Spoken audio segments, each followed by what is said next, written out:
You've described James Randi as being everything to you. Can you explain why? Randi was a skeptic and he was a magician.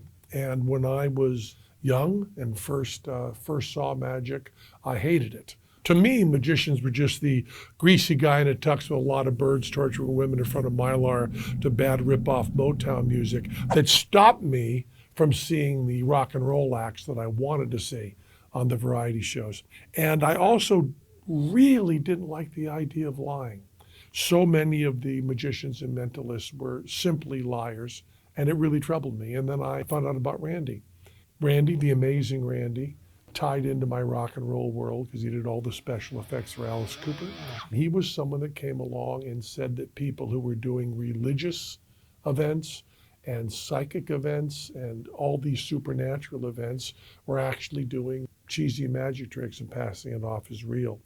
And Randi kept that philosophical idea that you could do magic and be honest. He referred to himself as the honest liar. And that's really important. When you go to see a magic show and they saw a person in half, as I said, usually because of the deeply embedded misogyny in magic, it's usually a woman.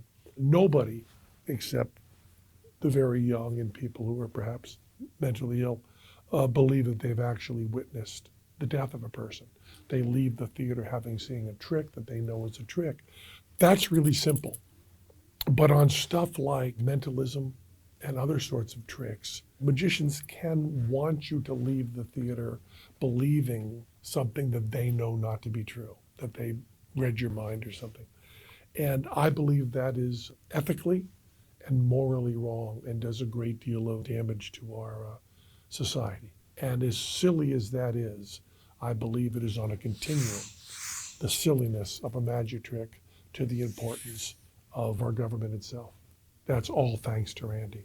I'm not smart enough to get any of those ideas. Randi just taught them to me.